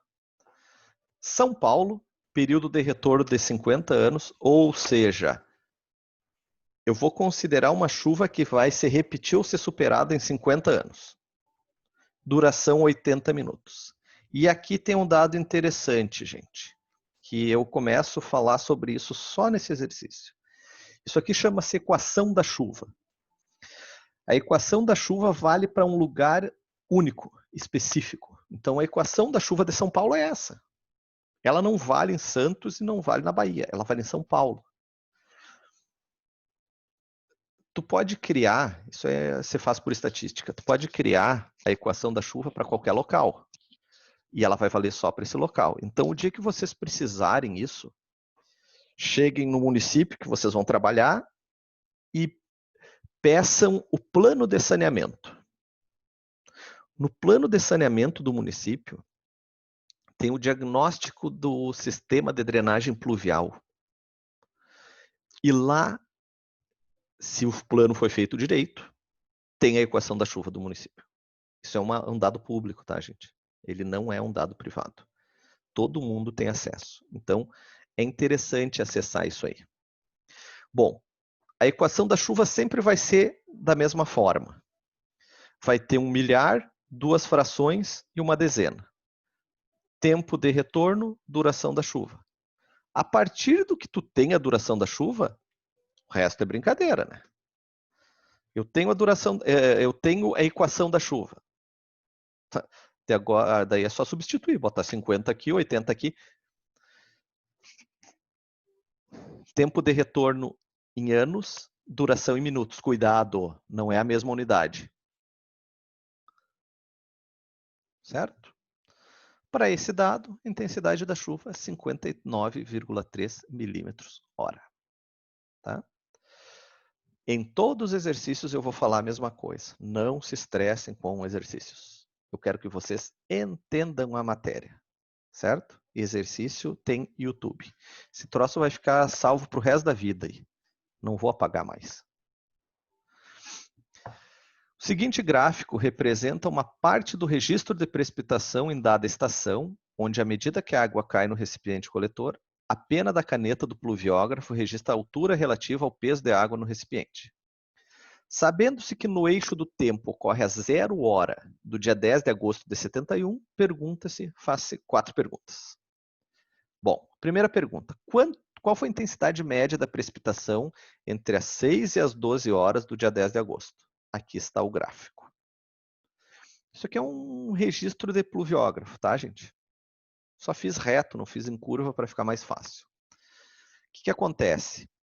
Dia 0 hora do dia 10 de agosto, 0 hora do dia 11 de agosto, 0 hora do dia 12 de agosto. Ele quer saber entre as 6 e as 12 horas. Entre 6 e 12 horas choveu 1,20 milímetros, mas ele quer a intensidade da chuva. Então, choveu 1,20 milímetro em 6 horas. A intensidade é 1,20 dividido por 6. 0,2 milímetro hora. Simples. Exercício de leitura de gráfico. B. Qual a precipitação total no dia 10? Bom, o dia 10 terminou aqui. 2,5.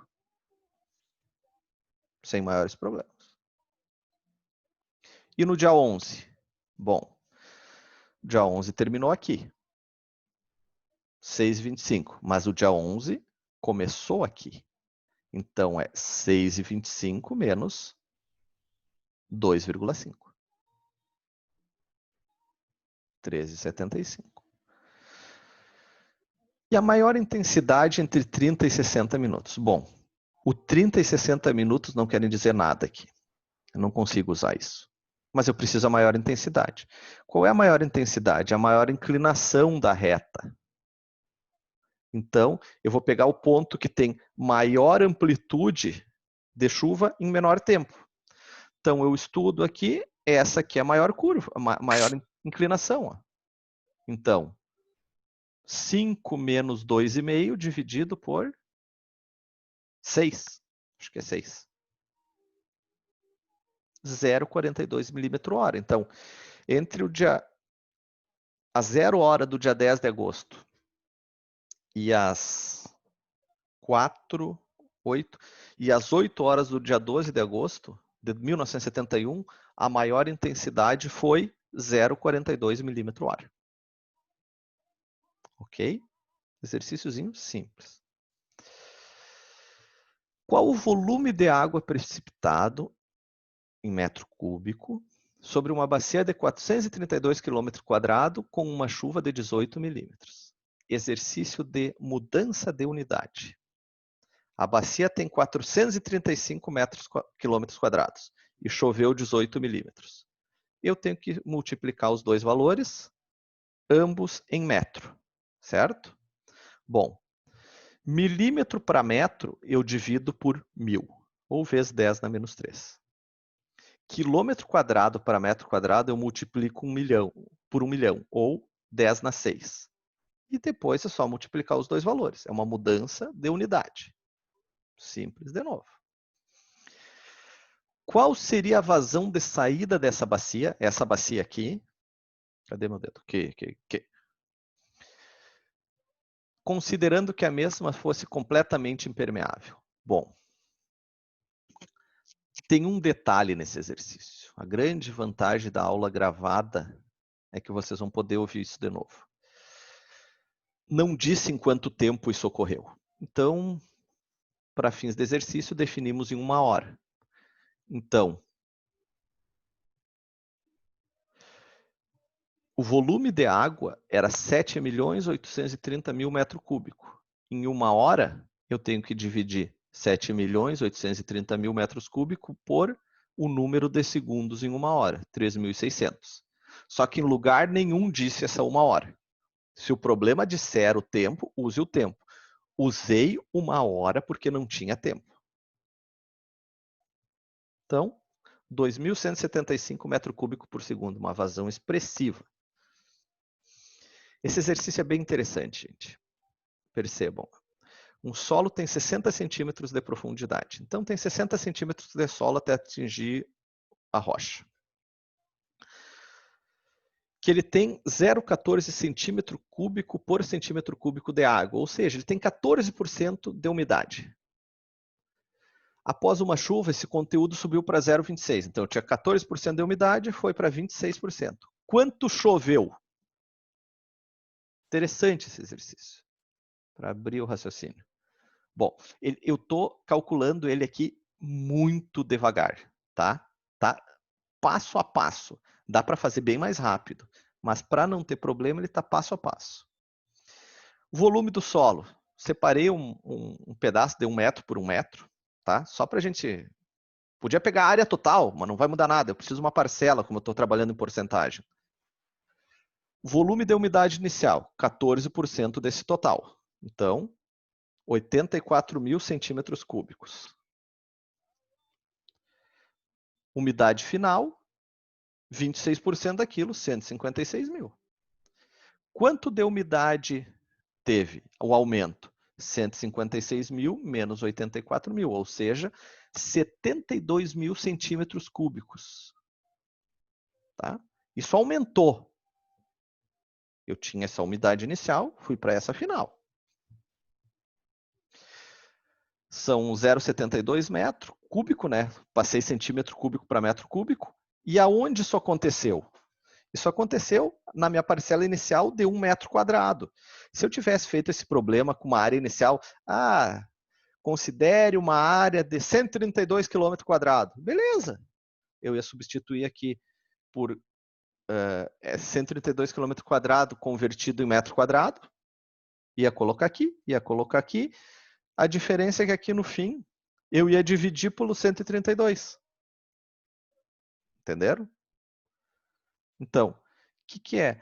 Eu preciso ver quanto representa essa porcentagem de chuva inicial para final, quanto aconteceu e o resto é mudança de unidade. Eu tinha uma área cúbica, eu tinha um valor cúbico que eu tinha que passar para linear. Então, eu vou ter que multiplicar por um valor quadrado, que é uma área. Eu multiplicar, dividir. Estudem esse exercício, não para fins da disciplina, mas para pensar. É interessante.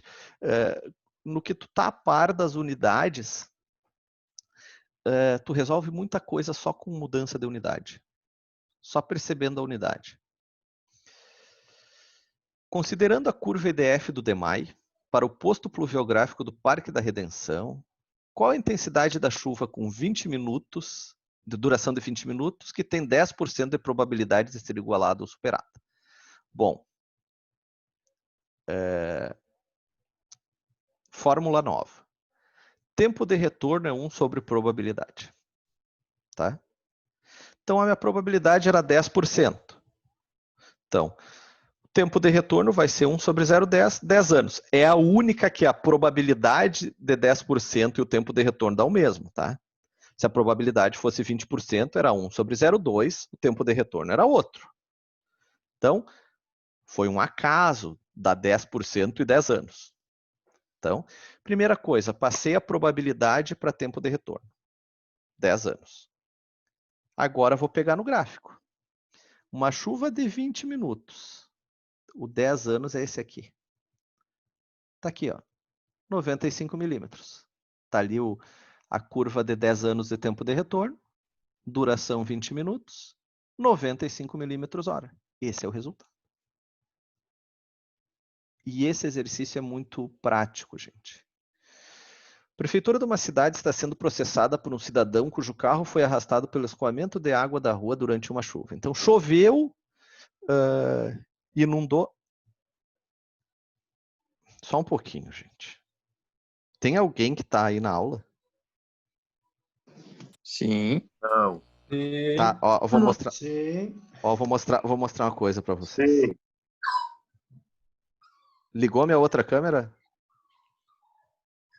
Sim. Ligou? Aham. Ligou. Mas olha. O cara enlouqueceu.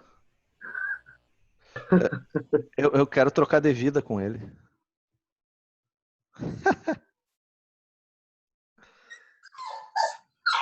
Ah, tá, entendi. Só se fosse nós daí, tipo, né? Não, mas aí vamos lá, então. Para de judiar do cachorro, Andressa. Bom, segui, fiz um pequeno intervalo. Choveu, inundou e levou o carro do cara. E ele está processando a prefeitura porque o cálculo da tubulação está errado. Ele quer um carro novo. Certo? A chuva medida durante aquele evento do posto fluviográfico teve intensidade de 150 milímetros hora. Choveu 150 milímetros hora, tá? Durante 40 minutos. Esse foi o dado. Isso aconteceu. Foi em Porto Alegre. Considerando a curva IDF Porto Alegre, comente a possibilidade desse cidadão ser indenizado. Bom, o que acontece? Tempo de retorno de 100 anos, uma chuva de 40 minutos representa 95 milímetros hora. 100 anos. Se eu dimensionei em Porto Alegre uma tubulação para durar 100 anos ela não ter extrapolação, quer dizer que eu considero uma chuva de 95 milímetros hora. Beleza? Bom, se eu considero uma chuva de 95 milímetros hora e choveu 150, o cara não pode ser indenizado. Eu calculei tudo certo, projetei tudo certo, executei tudo certo, mas choveu a mais. Ele tem que processar a igreja, São Pedro, que choveu demais e vai dar um carro novo para ele. Mas não é culpa da prefeitura. Porque a prefeitura não pode, a prefeitura ou a empresa, ou seja quem for, não pode construir coisas de forma a considerar todo evento chuvoso possível. A gente não tem dinheiro para isso. Então a gente tem um limite. 100 anos, gente. Pensem assim, ó, foi dimensionado para 100 anos não ter problema. É muito tempo. 100 anos é uma vida.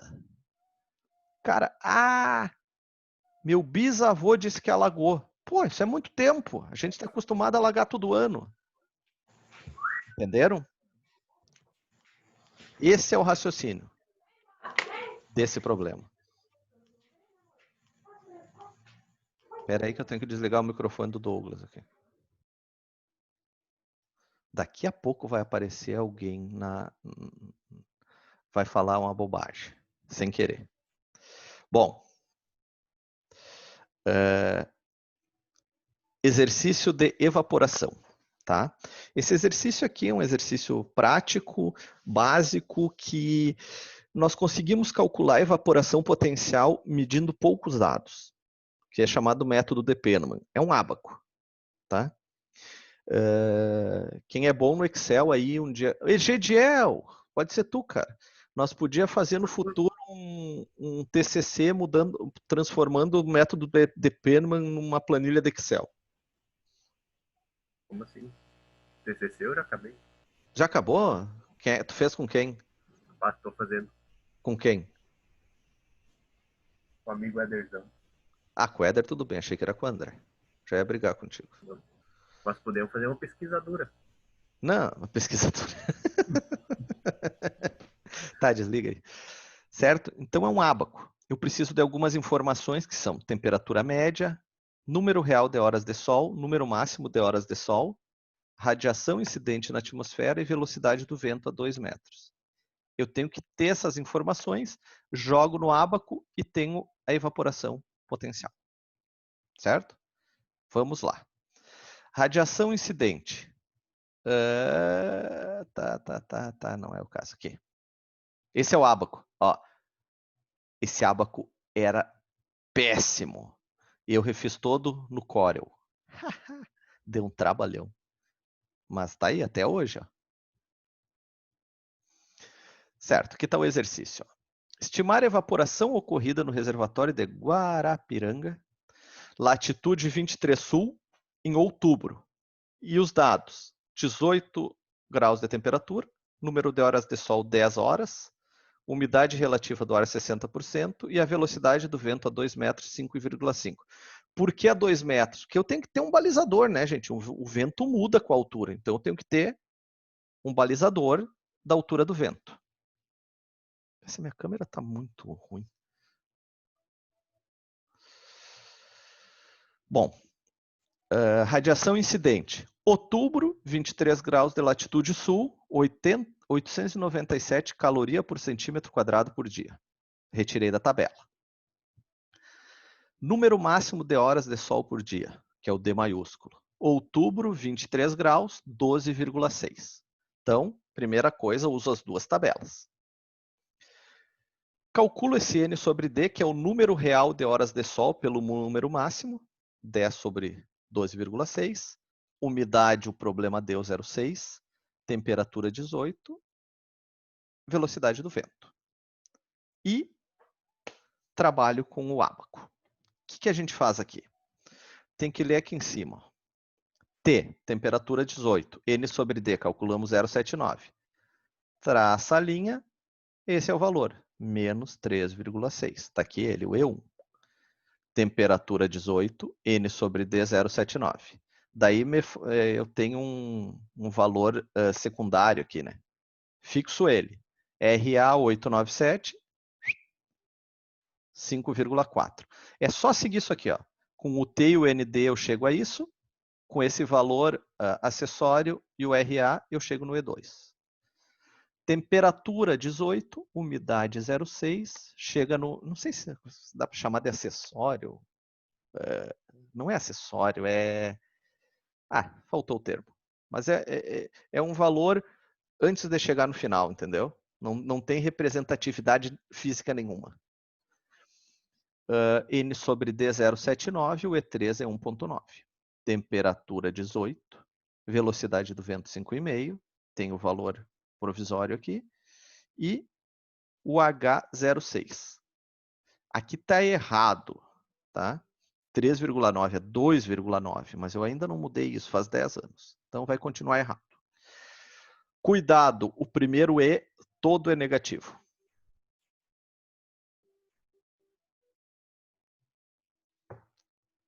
Bom, cálculo da evaporação potencial é somar todos os valores. Então, menos 3,6, 5,4, 1,9, 3,9, 7,6. Pensem, com temperatura, sabendo a localização, uma medida de velocidade do vento, eu consigo saber a evaporação potencial do local.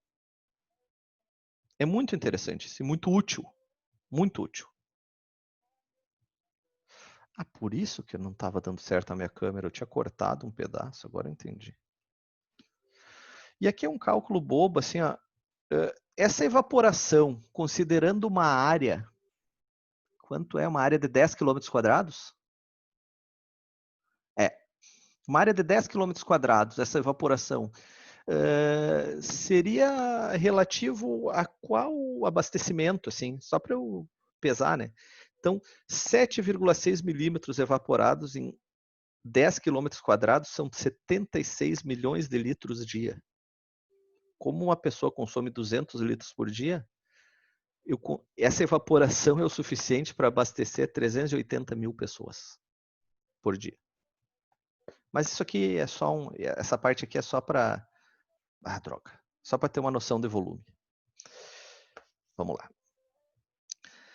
Região bacia hidrográfica do Rio Forquilha, no norte do Rio Grande do Sul, próximo à Lagoa Vermelha, recebe precipitações médias anual de 1.800 milímetros. Chove 1.800 milímetros por ano.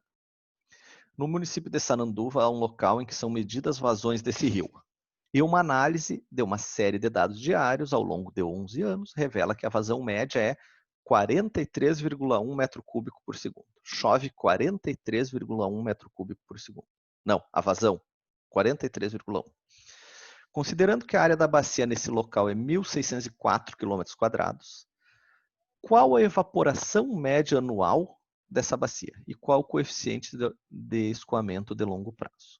Bom, a vazão é 43,1. Se eu multiplicar essa vazão pelo número de segundos no dia, eu tenho o volume de água por dia. Se eu multiplicar pelo número de dias no ano, eu tenho o volume de água por ano. Certo? Então, eu só substituir esse, ou multiplico 43,1 pelo número de segundos que tem no ano. Vai dar 1,35 vezes 10 na 9 metro cúbico por ano. Esse é o volume de água, a vazão por ano. Tá? Se eu dividir a vazão a uma unidade cúbica pela área, eu vou ter uma unidade linear, que é o que eu preciso. O que ele está perguntando? Qual é a evapotranspiração média anual? Quanto evapora por ano? Então, vazão total pela área vai me dar 0,847 metro por ano. Mudando a unidade, 847 milímetro ano. O que é isso? Isso é minha vazão em milímetro ano. Eu só mudei a unidade. Eu mudei uma vazão. É meio louco falar vazão em milímetro ano. Mas eu calculei uma vazão em altura, tá? Vazão sempre é uma unidade cúbica. Daí eu faço um balanço hídrico. Ó. Minha evaporação é tudo que choveu menos o que escoou. Choveu, escoou. O resto evaporou. Então, 1.800 menos 847 que eu calculei aqui. Minha evaporação é 953 milímetro ano. E a segunda pergunta é qual era o coeficiente de escoamento. Quanto evaporou pelo total que choveu? Evaporou 847 por 1.800, 0,47 sem unidade. Adimensional, é um coeficiente. Tá? E o último exercício, é bem interessante esse exercício. É fácil de calcular. O raciocínio dele é legal. Um córrego cuja vazão é 2,3 metro cúbico por segundo foi represado por uma barragem para irrigação. Então, eu tenho um córrego 2,3 metro cúbico por segundo. Represei ele. A área superficial do lago, Douglas, tu vai gostar desse. Ó. A área superficial do lago é 1.000 hectares. Então, represei e formou um lago de 1.000 hectares. Será possível atender com esse sistema a demanda de irrigação de 3 agricultores que, em conjunto, utilizam 1,5 metro cúbico por segundo? Então, eu barrei, criei um lago que teve evaporação. Mesmo com essa evaporação, eu consigo atender esse pessoal? Esses 1,5? Daí dá o dado aqui do tanque classe A de 1.300 milímetro ano. Eu nem estou usando as vazões ecológicas aqui, que vazão ecológica é quanto tenho que manter de vazão após um barramento. Aqui é um cálculo como se não tivesse essas coisas. Então, tem o rio, barrei, criei um lago. Esse lago tem uma alta evaporação. A partir dessa evaporação, eu consigo mesmo com a evaporação ainda ter água para abastecer os caras? Esse é o raciocínio. Bom,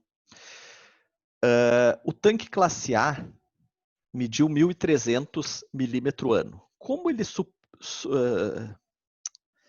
superdimensiona a evaporação, eu tenho que ter um valor entre 0,6 e 0,08, o valor da evaporação real.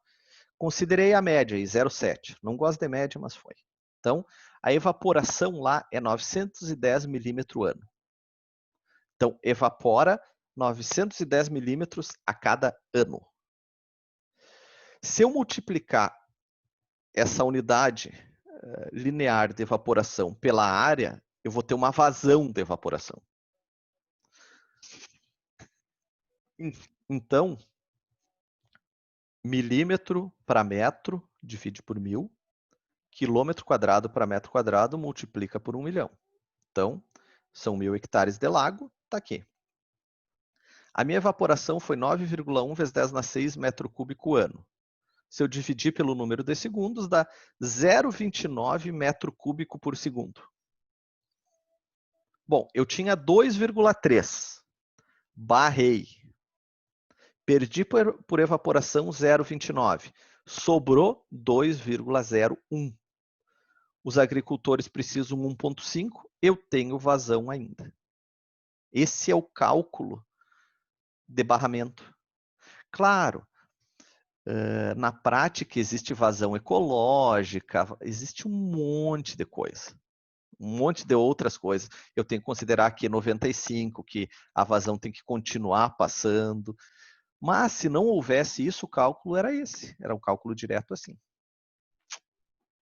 Tá bem? Quanto sobramos aqui, gente? 32, tá? Tamo grandão. Nenhuma câmera, mas tá bom. Professor, sobre a vazão ecológica, seria exatamente para não perder, não secar o córrego? Isso? Não é nem não secar, Bruno. A vazão ecológica é ambiental e é para manter a vida. Tipo assim, eu não posso executar uma obra de forma que aquilo deixe de existir.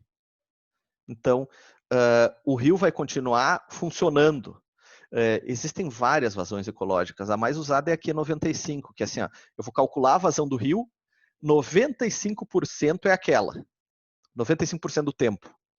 E aquela vazão eu vou ter que considerar para baixo, porque pensa, ó, eu tô com uma vazão aqui, eu barrei, durante um tempo enche, mas continua vindo a mesma coisa e passando a mesma coisa. Então, eu tenho que cuidar dessa evaporação, quanto eu vou tirar, etc., para considerar uma vazão abaixo. É ambiental isso, é normas ambientais. Show de bola. Mais alguém? Mais algum nome desses que eu não vejo cara nenhuma aqui?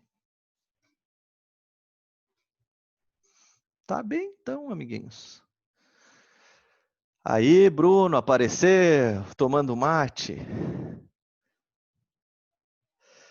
Ninguém mais vai ligar a câmera?